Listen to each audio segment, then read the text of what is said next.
बाबरी मस्जिद का शिलान्यास होगी 6 दिसंबर। स्टेट का मेरा नेता सब लोग को संहति दिवस भी उद्यापन होगी। मैं वहाँ का बेलडंगा में एक बाबरी मस्जिद 3 साल के लिए काम चलेगी, इसीलिए उनका भित्ति स्थापन होगी। 6 दिसंबर 2025 को 12 बजे ही बाबरी मस्जिद का शिलान्यास होगा। मुसलमानों का सेंटीमेंट टूटा है, कुछ तो करना पड़ेगा। 1992 में जिन्होंने बाबरी मस्जिद तोड़ी, उनमें हिम्मत है तो मुर्शिदाबाद में आकर गिरा दें। मुर्शिदाबाद के भरतपुर से टीएमसी विधायक हुमायूं कबीर ने पश्चिम बंगाल में नई बाबरी बनाने का ऐलान कर दिया है। हुमायूं ने ऐलान करते हुए कहा कि जिस तारीख को अयोध्या की बाबरी मस्जिद गिराई गई, उसी दिन बाबरी का शिलान्यास होगा। हालांकि इस विवाद के बाद अब टीएमसी ने हुमायूं को पार्टी से बाहर का रास्ता दिखा दिया है। हुमायूं के इस ऐलान के बाद बंगाल में एक बार फिर हिंदू मुसलमान की राजनीति का दौर शुरू हो चुका है। हिंदुओं के एक संगठन ने भी ऐलान कर दिया है कि मुर्शिदाबाद में एक और हिंदू राम मंदिर बनाया जाएगा। हिंदू संगठन का कहना है कि कोई भी अपनी जमीन पर मस्जिद तामीर कर सकता है, लेकिन बाबर के नाम पर भारत में अब कोई मस्जिद नहीं बनेगी। अगर बनेगी तो उसका हाल अयोध्या के जैसा होगा। बीजेपी नेता उमा भारती ने सोशल मीडिया पर लिखा, खुदा, इबादत, इस्लाम के नाम पर मस्जिद बने, हम सम्मान करेंगे, लेकिन बाबर के नाम पर बनी हुई मस्जिद इमारत का वही हाल होगा जो 6 दिसंबर अयोध्या में हुआ। ईंटें भी गायब हो गई थी। मेरी प्रिय मित्र ममता बनर्जी को सलाह है कि बाबर के नाम पर मस्जिद बनाने की बात कहने वालों पर कार्रवाई करिए। बंगाल एवं देश की अस्मिता एवं सद्भाव की जिम्मेदारी आपकी है।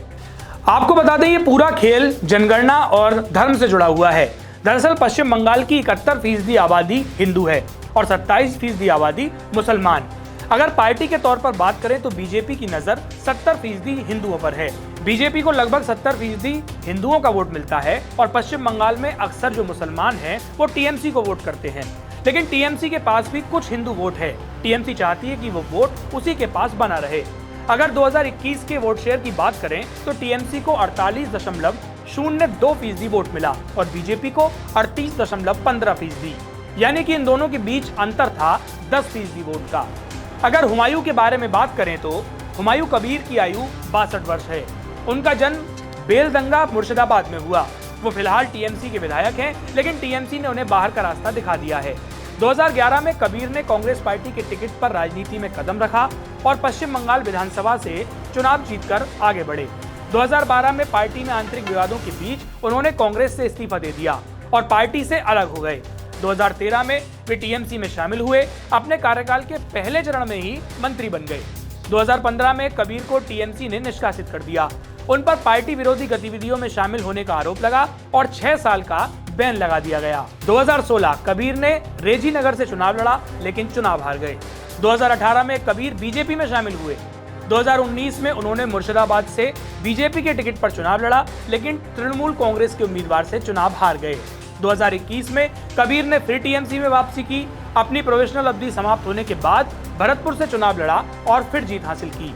2025 में टीएमसी ने एक बार फिर उन्हें पार्टी से निकाल दिया। कांग्रेस ने वक्त की नजाकत को समझते हुए इस पूरे मामले से किनारा कर लिया और बीजेपी और टीएमसी पर निशाना साधा। बंगाल के मुख्यमंत्री ममता बनर्जी कभी पुरी से धाम उठा के बंगाल में ला रहे हैं, कभी महाकाल बना रहे हैं नॉर्थ बंगाल में, मतलब हिंदू वोटों को इकट्ठा करने के लिए और बीजेपी से ज्यादा वो हिंदू ये दिखाने के लिए ये मंदिर की सियासत शुरू कर दी है। तो उनकी पार्टी की जो बाकी नेतागण है उनको भी तो कुछ करना पड़ेगा। वो क्या कर रहे हैं, वो अभी बाबरी मस्जिद बनाने की ऐलान कर चुके हैं। मुझे नहीं समझ में आता कि आप नाम क्या रखना चाहते हैं। मस्जिद बनानी, आप मस्जिद बना लीजिए ना।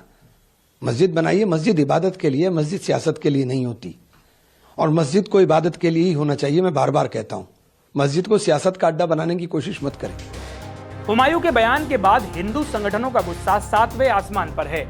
उन्होंने खुला ऐलान कर दिया है कि बाबर के नाम पर अब भारत में कोई मस्जिद नहीं बनने दी जाएगी। 90 के दशक का हिंदू समाज का संकल्प है। जब राम जन्मभूमि का आंदोलन चल रहा था, उस आंदोलन के दौरान पूज्य संतों ने नारा दिया था, मंदिर वहीं, मस्जिद नहीं और बाबरी कहीं नहीं। वो 90 के दशक का संकल्प हिंदू समाज का आज भी वही है। मां भारती के पुण्य धरा पर किसी भी प्रकार का बाबरी नाम का कोई स्ट्रक्चर हम नहीं बनने देंगे। बाबरी मस्जिद बनाने का अधिकार बाबर को था, बाबर रहा नहीं। अब कोई मस्जिद बनेगी, इस्लाम के अनुसार अल्लाह के अतिरिक्त किसी के नाम से मस्जिद तो बन नहीं सकती। हाँ, वोटों की गंदी विभत्स राजनीति के लिए पगली बाबरी मस्जिद जरूर बनवा सकती है। सबके अपने अपने फायदे हैं, सबके अपने अपने एजेंडे, लेकिन बाबरी का मुद्दा एक बार फिर देश के सामने खड़ा है। इस पूरे मामले को लेकर हरिओम पवार की एक कविता इस समय लोकप्रिय होती जा रही है। उन्होंने कभी कहा था, बाबर हमलावर था, मन में गढ़ लेना, इतिहासों में लिखा है पढ़ लेना।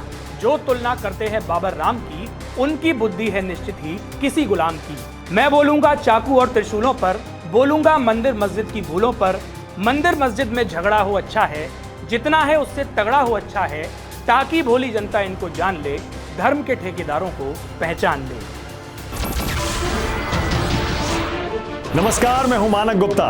अगर आपको हमारा ये वीडियो पसंद आया हो तो इसे लाइक और शेयर जरूर करें, और हाँ, हमें सब्सक्राइब और फॉलो करना ना भूलें, ताकि आप देश और दुनिया की कोई खबर मिस ना करें। तो जुड़े रहिए हमारे साथ और देखते रहिए News 24।